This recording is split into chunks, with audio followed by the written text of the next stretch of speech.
आप लोग कैसे हैं। मुझे आशा है कि आप लोग स्वस्थ और सुरक्षित होंगे। प्यारे बच्चों, आज हम लोग हमारा परिवेश कक्षा 5 का तीसरा पाठ, शिक्षा का पहला पाठ स्वच्छता पढ़ेंगे। स्वच्छता बहुत ही ज़रूरी है, चाहे हमारे घर की हो, आसपास की हो, सार्वजनिक जगहों की हो। जितनी ज़्यादा स्वच्छता रहेगी, हमारा घर, हमारा शहर, हमारा देश उतना ही सुंदर लगेगा। हम अनेकों बीमारियों से अपने आप को बचा पाएंगे। इसलिए हमारे जीवन में स्वच्छता बहुत ही ज़रूरी विषय बन गया है। तो आज हम स्वच्छता के विषय में पढ़ेंगे। ठीक है, तो चलिए शुरू करते हैं। ये चित्र आप लोग देख रहे हैं। दिए गए चित्र में जो काम किए जा रहे हैं उनके नाम लिखो। यहाँ चित्र दिया गया है, तो चलिए देखते हैं कि चित्र में क्या काम किया जा रहा है। जैसे देख रहे हैं आप लोग, एक औरत दूध निकाल रही है गाय से, यानी पशुपालन का काम कर रही है। एक किसान खेत में काम कर रहा है, यानी खेती बाड़ी का काम कर रहा है। एक औरत सामान बेच रही है, यानी दुकानदारी का काम कर रही है। ट्रैफिक पुलिस सड़क पर खड़ा होकर के आने वाले वाहनों को ट्रैफिक नियम बता रहा है। एक आदमी बस चला रहा है, यानी ड्राइवर है। स्वास्थ्यकर्मी हॉस्पिटल में मरीजों की देखरेख कर रहे हैं, स्वास्थ्य से संबंधित काम कर रहे हैं। सफाई कर्मी झाड़ू लगा रहा है, सफाई का काम कर रहा है। पेंटर दीवार को पेंट कर रहा है। विद्यालय में अध्यापक पढ़ा रहा है, यानी अध्यापन का काम कर रहा है। कुछ लोग कूड़े को इकट्ठा कर रहे हैं, यानी सफाई कर्मी हैं।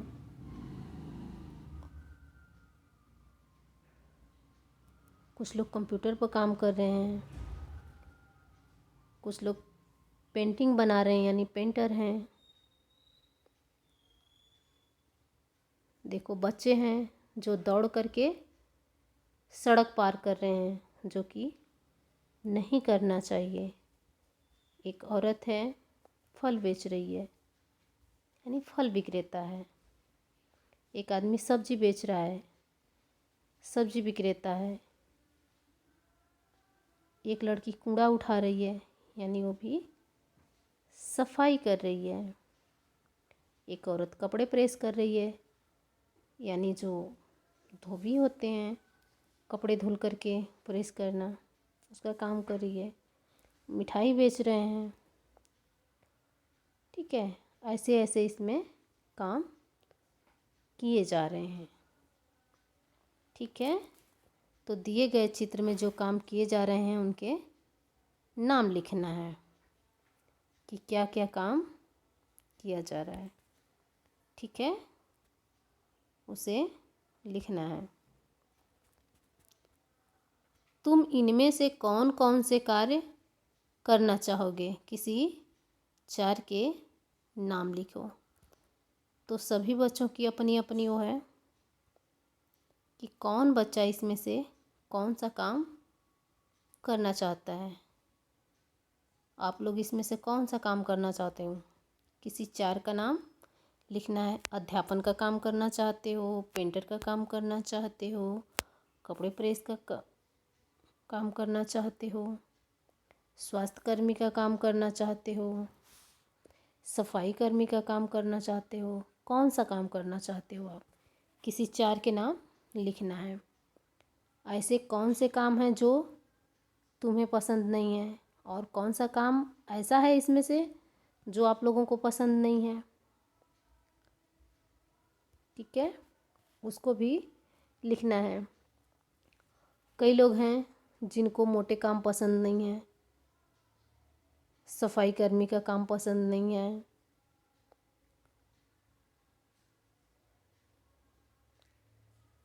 तो जिस बच्चे को जो भी काम नहीं पसंद है वो इसमें लिखना है। लोग अक्सर किस तरह के काम करना पसंद नहीं करते हैं और क्यों? तो अधिकतर लोग सफाई कर्मी का काम करना पसंद नहीं करते हैं। उनको पसंद नहीं है। उनको लगता है कि ये तो जो सफाई का काम करते हैं ये छोटे लोग होते हैं। सब लोग अपने आप को बड़े मानते हैं कि हम इस काम को क्यों करें। ठीक है, लेकिन कूड़ा फैलाने के लिए कोई ये नहीं सोचता है कि भी हम तो बड़े हैं, हम क्यों कूड़ा फैलाएं, हम समझदार हैं तो हम कूड़ा कचरा क्यों फैलाते हैं। ठीक है, सफाई करने में तो सबको शर्म आती है, लेकिन जब कूड़ा करकट फैलाना होता है उसमें किसी को शर्म नहीं आती है। इस तरह के काम कौन करता है? ये लोग ऐसे काम क्यों करते हैं जिन्हें कोई भी करना पसंद नहीं करता है? इस तरह के काम कौन करता है? जो कम पढ़े लिखे लोग होते हैं। ठीक है, इस तरह के काम वही करते हैं। ये लोग ऐसे काम क्यों करते हैं? तो ऐसे काम ये लोग अपने जीविकोपार्जन के लिए, अपनी जीविका चलाने के लिए ही ये लोग ये काम करते हैं जिन्हें कोई करना पसंद नहीं करता है। तो कोई भी काम छोटा और बड़ा नहीं है।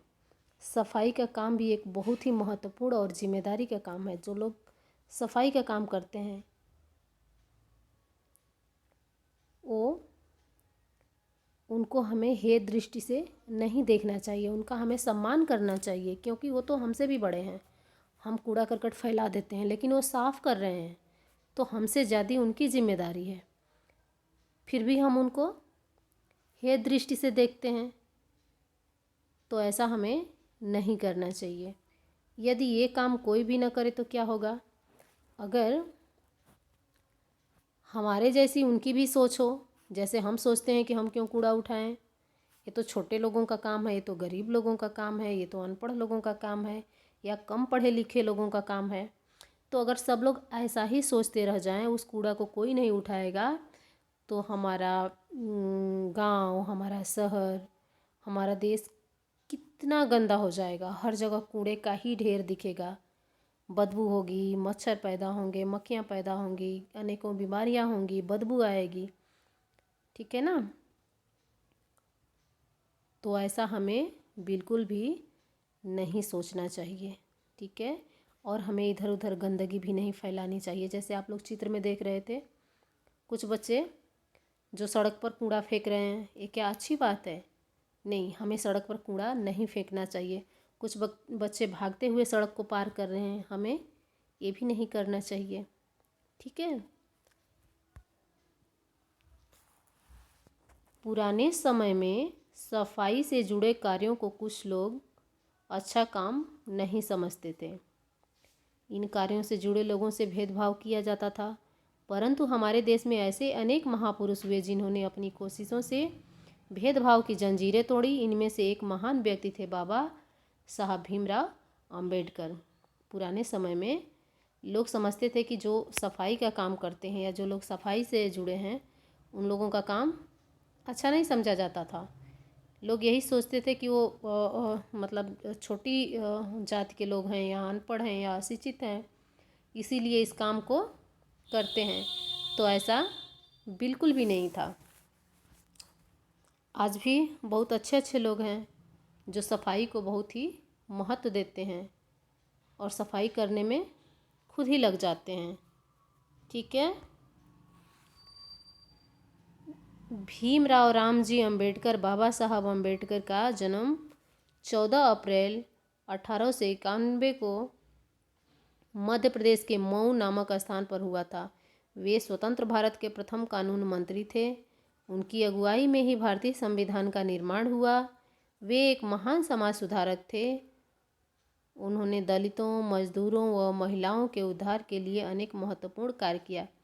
बाबा साहब अंबेडकर का जन्म भी एक छोटे परिवार में ही हुआ था, लेकिन वो क्या रहे, पहले कानून मंत्री भी थे। इनकी अगुवाई में ही भारत का संविधान बना हुआ है। भीमराव अंबेडकर जो थे महान समाज सुधारक भी थे। उन्होंने दलितों को, मजदूरों को, महिलाओं को, सबके उद्धार के लिए अनेक महत्वपूर्ण काम किए। यह बात लगभग 100 साल पुरानी है। 7 साल का छोटा भीम महाराष्ट्र के गोरेगांव में अपने पिता के साथ छुट्टियां मनाने गया था। उसने देखा कि एक नाई किसी बड़े किसान की भैंस की खाल पर उगे लंबे लंबे बाल साफ कर रहा था। भीम को अचानक अपने बढ़े हुए बालों का ख्याल आया। नाई के पास जाकर उसने अपने बाल काटने को कहा। नाई फट से बोल पड़ा, तुम्हारे बाल काटूंगा तो मैं और मेरा उस्ताद उस तरह दोनों गंदे हो जाएंगे। अरे क्या इंसान के बाल काटना भैंस की खाल साफ करने से ज़्यादा गंदा काम है? छोटे भीम ने सोचा। नाई ने भीमराव अंबेडकर का बाल काटने से क्यों मना कर दिया? क्योंकि भीमराव अंबेडकर छोटी जात हरिजन जाति के थे। ठीक है, तो अगर नाई इनके बाल काटता तो वो जो किसान था उसका नाई का छुआ पानी भी नहीं पीता और उसको भी क्या पता नौकरी से निकाल देता। लोग इतना वहम करते थे, इतना भ्रम करते थे, इतना हे दृष्टि से देखते थे छोटे कास्ट को। ठीक है, और वही बात भीमराव अंबेडकर के दिमाग पर बहुत गहरा असर डाली। आगे चलकर यही भीम यानी भीमराव बाबा साहब अंबेडकर के नाम से दुनिया भर में मशहूर हुआ। और देखो, वही छोटी जात के, वही हरिजन जात के बाबा भीमराव अंबेडकर आगे चलकर दुनिया भर में प्रसिद्ध हुए। उन्होंने संविधान तक बना डाला। बाबा साहब ने अपने जैसे लोगों पर होने वाले अन्याय के खिलाफ लड़ाई लड़ी। उन्होंने अपने जैसे छोटी जातियों के ऊपर होने वाले अत्याचार के लिए उन्होंने लड़ाई लड़ी। आज़ादी के बाद बाबा साहब की अगुवाई में ही हमारे देश का संविधान तैयार हुआ और उस संविधान में विधिवत हर एक चीज़ को लिखा हुआ है। ठीक है, कोई किसी के ऊपर ऐसे अत्याचार नहीं कर सकता। हम काम से छोटे और बड़े नहीं होते हैं, हम जात से छोटे और बड़े नहीं होते हैं, काम से होते हैं। ठीक है, नीचे दिए गए प्रश्नों के उत्तर बताओ। सफाई के कामों से जुड़े लोगों के साथ अन्य लोग प्रायः किस तरह का बर्ताव करते हैं? बताओ आप लोग, सफाई के कामों से जुड़े लोगों के साथ अन्य लोग किस प्रकार का बर्ताव करते हैं?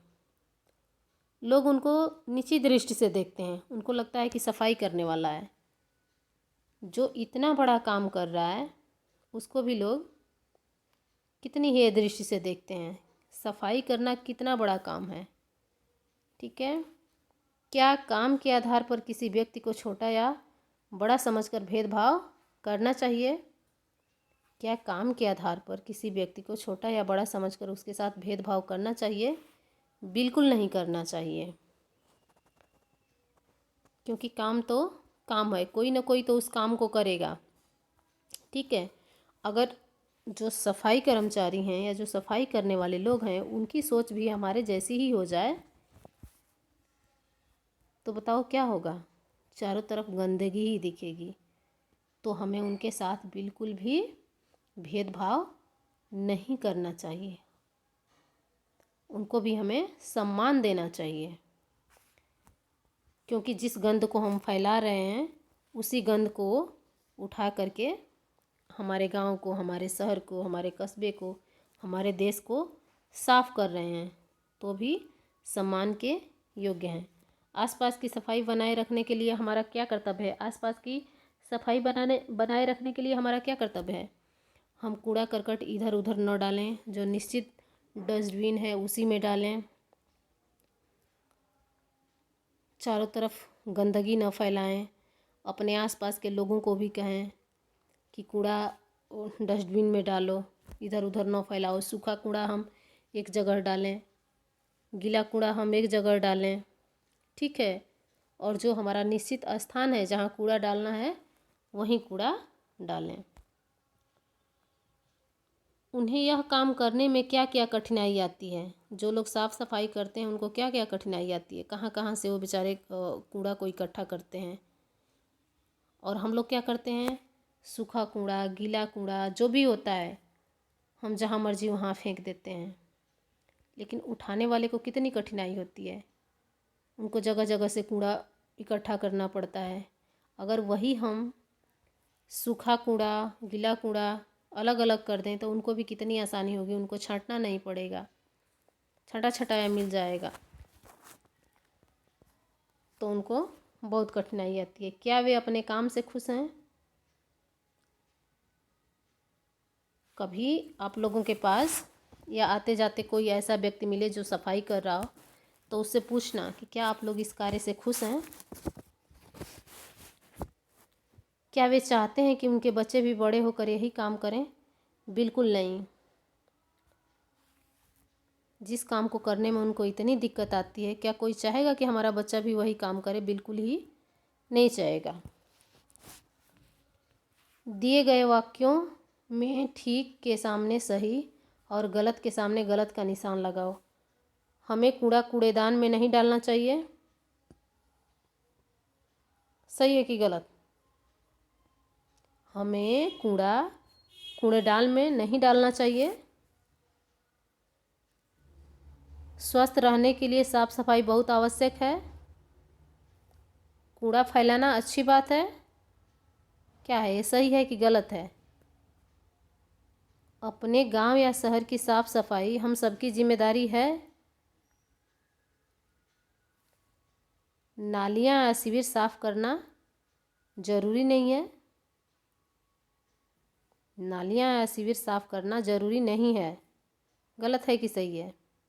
जो भी इसमें से आप लोगों को सही लगता है उस पर सही का निशान लगाना है और जो गलत लगता है उसमें गलत का निशान लगाना है। कुछ महापुरुषों के जीवन से संबंधित प्रेरक प्रसंग पढ़ो। कोई 2 प्रसंग अपनी कॉपी में लिखो।